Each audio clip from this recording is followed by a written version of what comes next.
అనుదిన వాక్య భాగానికి స్వాగతం. మరి ఈరోజు ఇర్మియా గ్రంథం నుంచి 39వ అధ్యాయం 17వ వచనం చదువుకొని ముందుకు సాగుదాం. ఆ దినమున నేను నిన్ను విడిపించదను, నువ్వు భయపడి మనుషుల చేతికి నువ్వు అప్పగింపబడని యెహోవా సెలవిచ్చుచున్నాడు. చిన్న ప్రార్థన. పరిశుద్ధైన మా తండ్రి, ఏ దినాన మీరు మమ్మల్ని విడిపిస్తారో, అయితే ఇప్పుడు మేము ఏ మనుషులకైతే మేము భయపడుతున్నామో ఆ మనుషుల చేతికి నువ్వు మమ్మల్ని అప్పగించమని నువ్వు సెలవిస్తున్నావు. కొంతమందికి భర్తకు భయపడతారు, కొంతమందికి తమ్మునికి భయపడతారు, కొంతమంది సంఘంలో కొంతమంది వ్యక్తులకు భయపడతారు, కొంతమంది ఆయన తండ్రికి భయపడతారు, కొంతమంది శత్రువులకు భయపడతారు, కొంతమంది విరోధులకు భయపడతారు, కొంతమందికి మనుషుల చేతులన్నో కాబట్టి రౌడీలకు భయపడతారు, మరి అధికారులకు భయపడతారు, రాజులకు భయపడతారు, మరి నాన్న దౌర్జన్యం చేసే వారికి భయపడతారు. మరి కొంతమంది మనుషులను చూడంగానే వీళ్ళకి అనుకోకుండా ఉత్తుత్తాన్ని భయం అవుతుంది. అలాంటి మనుషుల చేతికి ఆ దినమున నేను విడిపించదని అన్నావు. నువ్వు భయపడి మనుషుల చేతికి నువ్వు అప్పగింపబడిన యెహోవా సెలవిచ్చుచున్నాడు అని రాయబడిన మాట నాయన మీ సముఖంలో మేము జ్ఞాపకం చేస్తున్నాం. ఈ వాక్యాన్ని మేము ఇప్పుడు ధ్యానించుకోబోతున్నాం. మీ సన్నిధి మాకు తోడుగా ఉంచే వాక్య భావన సత్యాన్ని మాకు విడమర్చి చెప్పమని సహాయించమని యేసునామములో ప్రార్థిస్తున్నాం తండ్రి, ఆమేన్.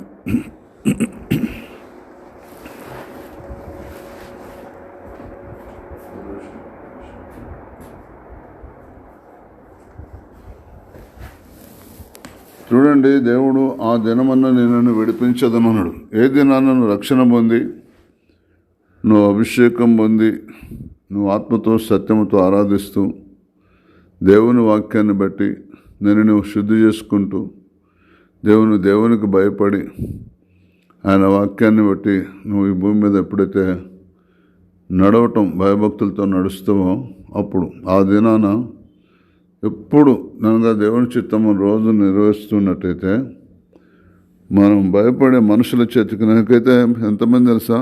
20 మంది అప్పులోళ్ళు అంటే నాకు భయం. పాము అంటే, విరోధులంటే, పగవారంటే, రౌడీలంటే, అధికారులంటే అసలు ఏం భయం లేదు నాకు.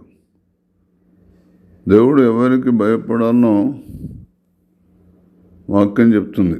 చనిపోయిన తర్వాత నరకంలో పడదేయగల శక్తి గల వానికే భయపడాలి, కానీ చంపేవారికి కూడా భయపడొద్దు అంటాడు. సైతాన్ని ఒకసారి నన్ను చంపడానికి వచ్చాను.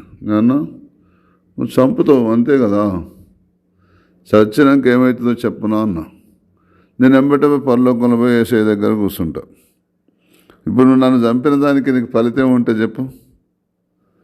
చంపితే నేను అవిశ్వాసంగా ఉంటే చంపితే నరకానికి పోతా కావచ్చు, కానీ విశ్వాసంగా ఉన్నా కదా నేను ఆయన మీద మరణం వరకు నమ్మకంగా ఉండమన్నాడు. నమ్మకంగా ఉన్నా కదా, నువ్వు నన్ను ఏం చేయలేకపోమన్నా. నిజంగానే ఏ మాట దేవుడు లేదంటో పరలోకం నుంచి. అది నన్ను ఎంత పీడించిందంటే సైతాను, అయిపోయింది నా పని అయిపోయింది అన్నంతగా. కానీ నేను మాత్రం అధైర్యంగా లేను. నేను మాత్రం షడ్రక్ మెషక్ అబేద్నెగోలకు 7 అంతలు వేయడం ఎక్కువ వేసాను, అధైర్యంగా ఉన్నారా? దానియేలు సింహాల బోన్లో వేసాడు, అధైర్యంగా ఉన్నాడా? యోసేపును అన్నదమ్ములు అందరూ అసహించుకున్నారు, అధైర్యంగా ఉన్నాడా? నేనైతే అధైర్యంగా లేను, ఎందుకంటే నేను వాక్యాన్ని నమ్మిన. నేనంటే దేవుని శక్తి అసలు ఎక్కడ లేదు. ఇంత శక్తి యేసుదేవుని దగ్గర ఉన్నంత మహిమ, మహత్యం, ప్రభావం అసలు ఎక్కడ లేదు. అసలు నేను కూడా ఎన్నెన్నో తిరిగాను లోకరీతిగా, లోక మర్యాదలు, ఏం లాభం లేదు. మామూలు మహాదేవుడు ఏంటి అసలు? మామూలు దేవుడా? అమ్మ బాబు, అసలు ఉన్నాడా ఇసంటి దేవుడు? అసలు ఏంటిది? అన్నీ మరిపించే దేవుడు. అసలు వ్యసనాలు ఎంతమంది మర్చిపోలేదు, తాగుడు ఎంతమంది మర్చిపోలేదు, శత్రువులు ఎంతమంది వారి స్నేహితులు కాలేదు. ఒకప్పుడు పౌలు భక్తుడు క్రైస్తవానికి శత్రువు, కానీ క్రైస్తవానికి మిత్రుడైపోయింది తెలుసా? కారణం ఏంది? మహాశక్తి దేవుడు అంటే. అంతే. ఆ దినమున నిన్ను విడిపించదను, నువ్వు భయపడు మనుషుల చేతికి నువ్వు అప్పగింపబడిన యెహోవా సెలవు. పౌలు భక్తునికి భయపడేవాళ్ళు గడగడ వణికేవారు సంఘాలు తెలుసా? పౌలు సౌలుగా ఉన్నప్పుడు మనుషుల చేతికి అప్పగించిండు దేవుడు. ఏమో పౌలు రక్షణ మంది వస్తే ఎవరు నమ్మలేదు ఆయనని తెలుసా? ఏమనుకుంటున్నారు ఇప్పుడు కొంతమంది క్రైస్తవులు మనుషులకు భయపడుతున్నారు. భయపడకండి, దేవుడు భయపడే మనుషుల చేతికి అప్పగించాడు. అసలు దేవుడు సృష్టి ఎవరిది చెప్పండి? సృష్టి ఎవరిది? కర్త ఎవరు? నువ్వు రుచి చూసిన క్రైస్తవుడా? యేసు యొక్క మహిమను, మహత్యాన్ని, ప్రభావాన్ని రుచి చూసావు. నువ్వు మనుషులకు ఎందుకు భయపడతావు? మనుషులకు భయపడితే దేవుని దగ్గరికి వెళ్ళు. దేవా, మనుషులను మింగాలనుకుంటున్నాం అని అంటాడు. ఎవరు? దావీదు 56 కీర్తనల 3వ వచనంలో. వెంబటే దేవుడు ధైర్యపరిచాడు. నువ్వు కూడా దేవుని దగ్గర ధైర్యపరుస్తాడు. లేకపోతే మాలాంటి వాళ్ళు బయటపడ్డ వాళ్ళ సాక్ష్యాలు నమ్ము. నువ్వు కూడా బయటపడతావు. నువ్వు కూడా ఆ దినమును నేను విడిపించేదను, నువ్వు భయపడు, మనుషుల చేతికి నువ్వు అప్పగింపని యెహోవా సెలవిచ్చుచున్నాడు. 119వ కీర్తన 9వ వచనంలో రాసి ఉంటుంది. యవనస్తులు దేవుని చేత తమ నడత శుద్ధిపరుచుకుందరు, నీ వాక్యమును బట్టి జాగ్రత్తగా చూసుకున్నట్టు చేతనే కదా. నీకు ఏ వాక్యం దేవుడు ప్రత్యక్షపరచాలని అనుకుంటాడో నువ్వు ప్రార్థన చేయి, ప్రత్యక్షపరచాడు. ఒకవేళ నీకు ఆ జ్ఞానం లేకపోతే, ఆ నడిపింపు లేకపోతే, నీకు ఏ వాక్యం ప్రకారం ఉంటే దేవుడు నేను భయపడే మనుషుల చేతికి నన్ను అప్పగించడని నువ్వు అనుకుంటావో ఆ వాక్యం కొరకు పరిశుద్ధుల దగ్గరికి వెళ్ళండి, నీతిమంతుల దగ్గరికి వెళ్ళండి. అయ్యా, నాకు ఇట్లా భయం అవుతుంది, నన్ను ఏమైనా ధైర్యపరిచే మార్గం నీ దగ్గరుంటే తేటపరచండి అని చెప్పండి. సరే, నీకు ఎవరు దొరకకపోతే నాకు ఒక చిన్న ఫోన్ చేసి, లేకపోతే నేను ఫోన్ ఎత్తకపోతే ఎత్తను కావచ్చు, మెసేజ్ ఎప్పుడు కౌన్సిలింగ్ అప్పుడు ఎత్తను. నేనే కాదు, మా సహవాసాలు ఎంతోమంది ఉన్నారు ప్రత్యక్షత గలవారు. ప్రార్థన చేస్తే జవాబు వచ్చే వాళ్ళు అక్కడక్కడ ప్రవక్తలు ఎంతోమంది ఉన్నారు. వాళ్ళ దగ్గరికైనా వెళ్ళు, నా దగ్గరికే రావాలంటున్నా. ఎక్కడ నీకు దారి దొరకకపోతే నాకు చిన్న మెసేజ్ ఇవ్వు. అయ్యా, నాకు భయం అవుతుంది, నేనేం చేయాలని అడుగు. దేవుడు కార్యం చేస్తాడో లేదో చూడు. ఎవరు దేని చేత తమ నడతను శుద్ధిపరచుకో. నిన్ను నడత శుద్ధిపరచుకో. భయపడే మనుషుల చేతికి దేవుడు నిన్ను అప్పగించడు. నీ వాక్యాన్ని బట్టి దాన్ని జాగ్రత్తగా చూసుకుంటూ చేతనే కదా. వాక్యాన్ని బట్టి నేను నడవడి, నీ ప్రవర్తన జాగ్రత్తగా సరి చేసుకో. నువ్వు అప్పగించబడవు, మరణానికి అప్పగించబడవు, శత్రువుకు అప్పగించబడవు, విరోధులకు అప్పగించబడవు, అవమానానికి అప్పగించబడవు, నిందలకు అప్పగించబడవు, ఇంకా కీడుకు అప్పగించబడవు, ఇంకా ఎవరికి అప్పగించబడవు. అసలు జంతువులకు, క్రూర మృగాలకు అప్పగించబడవు, క్రూరమైన మనుషులకు అప్పగించబడవు, తప్పించబడతాను. ఎన్నో సాక్ష్యాలు ఉన్నాయి. ఒక అమ్మ అయితే విధవరాలు అయి ఉండి ఒక మనుషుని యొక్క వలలో ఉంటే ఆ మనుషుని భయపడుతుంటే నేను సువార్త చెప్పినట్టు చేస్తే విడుదల పొందింది. తెలుసా? ఇట్లా ఎంతమంది అని సాక్ష్యం చెప్పాలని. ఒకళ్ళ అనవసరం, దేవుడు నా ద్వారా చేయించిన వాటిని గురించి కానీ మరి దేని గురించి తెగింపను నేను. ఎవరైనా మనుషులందరూ రక్షణ పొంది సత్యాన్ని గురించిన అనుభవ జ్ఞానం కలిగి ఉండాలని దేవుడు కోరుతున్నాడు. సత్యం వస్తే సరిపోదు, ప్రాక్టికల్ ఎక్స్పీరియన్స్ ఉండాలి నీకు. వింటున్నారా? తప్పకుండా దేవుని దీవిస్తాడు.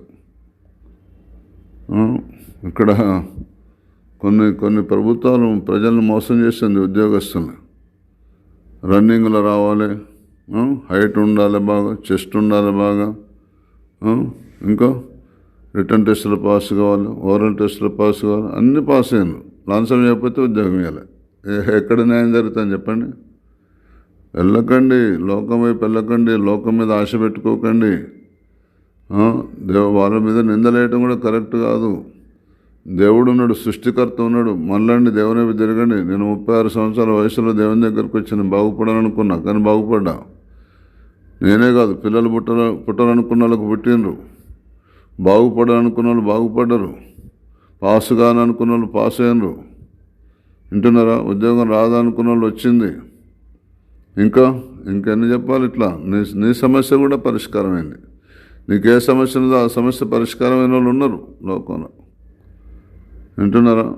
లక్షలు ఖర్చు పెట్టుకుంటే పిల్లలు కాని వాళ్ళు కూడా పిల్లలైన వాళ్ళు ఉన్నారు. నీకు ఏ సమస్య చెప్పు. అయితే నేను నడత శుద్ధి చేసుకోవాలి. యవ్వనులు దేని చేత తమ నడతను శుద్ధిపరచుకుని, నీకు నడతను శుద్ధిపరచుకునే బోధ మా దగ్గర చేస్తున్నాం. ఎంతోమంది చేస్తారు, వాళ్ళ దగ్గరికే వెళ్ళు. మా ద్వారానే అద్భుతాలు జరుగుతాయంటే వాళ్ళ ద్వారా కూడా జరుగుతున్నాయి. ఏ చర్చికి పోయినా జరుగుతాయండి. అయితే స్టెప్ బై స్టెప్ ఎదగాలను. నువ్వు అన్యజనుల ఇంటికాడుండి యేసయ్య అంటే కూడా దేవుడు చేస్తాడు. మా దగ్గరికే రావాలని చెప్పటం లేదు, చర్చిలకే వెళ్ళాలని చెప్పటం లేదు. నేను నడతను శుద్ధి చేసుకో అంతే. నువ్వు ఎవరైనా సరే సక్సెస్ఫుల్గా నువ్వు ఏ రంగంలో ఉన్నా సక్సెస్ అవుతావు. నీ వాక్యం బట్టి దాని జాగ్రత్తగా వాక్యాన్ని దగ్గర పో, వాక్యాన్ని బట్టి నడత సరి చేసుకో అంతే. ఖచ్చితంగా నీకు మేలు జరుగుతుంది. అందుకొరకే 49వ కీర్తనలో 3వ వచనం రాసింది, నా నోరు విజ్ఞాన విషయమును పలుకొను, నా హృదయ ధ్యానము పూర్ణ వివేకమును కూర్చుని దేవుడు అని అన్నాడు.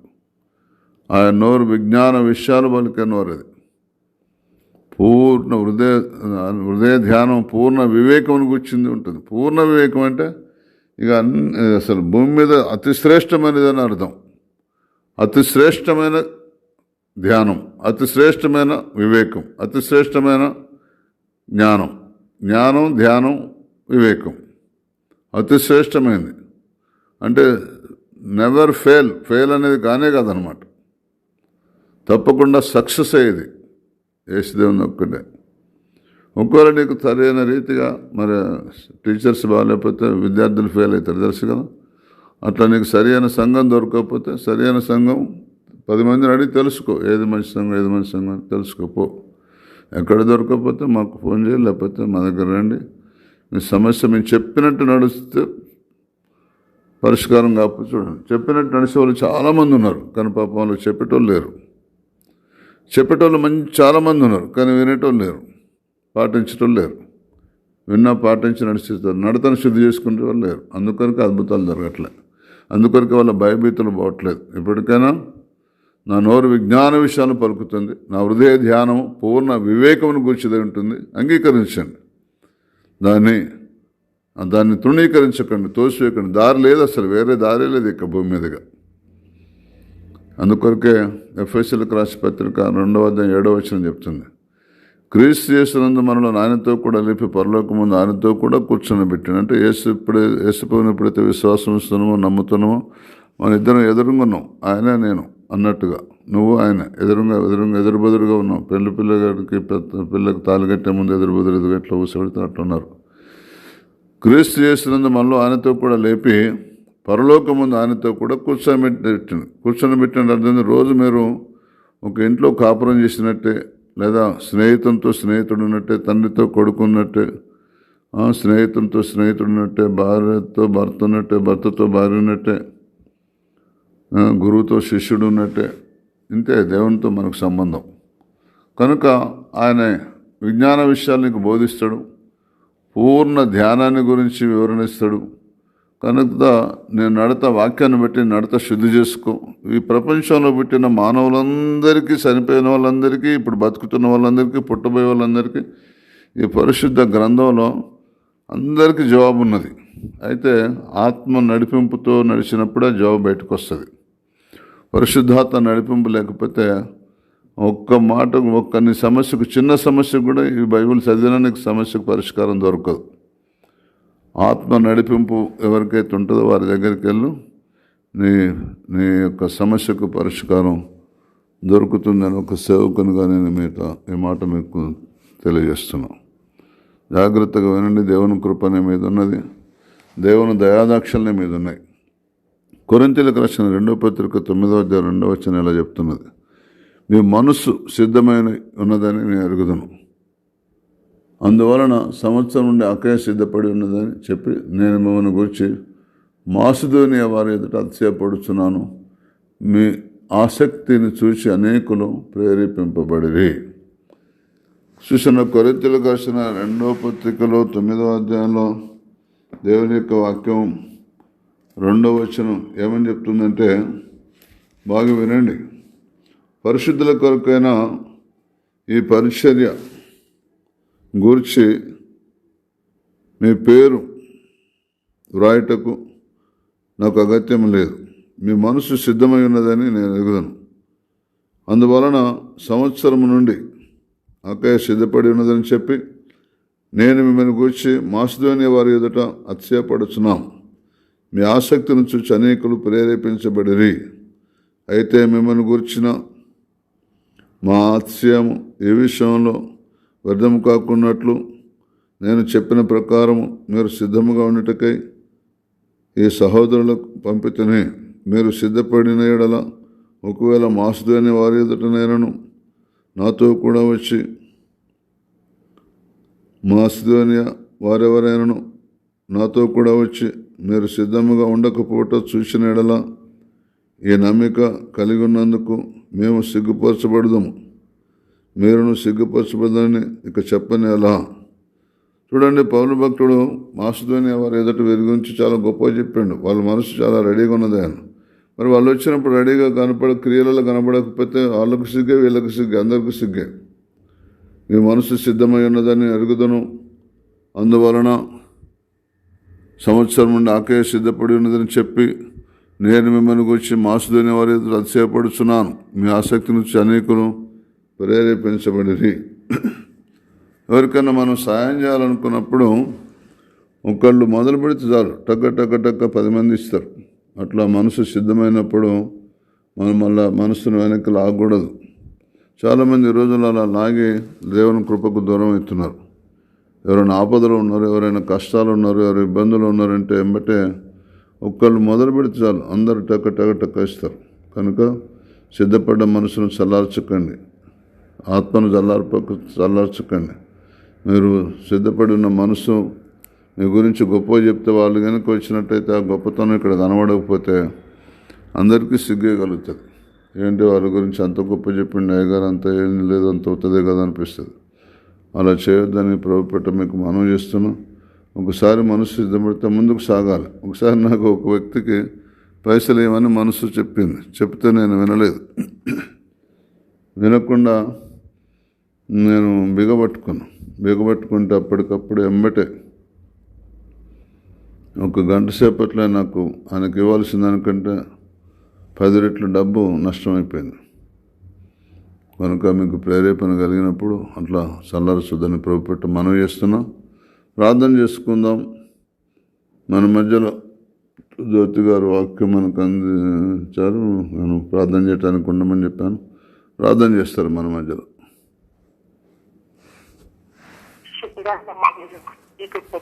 సర్వశక్తిమంతుడా, సర్వాధికారి, జీవాధిపతి, మీకు వందనాలు, స్తుతులు, స్తోత్రాలు నాయన.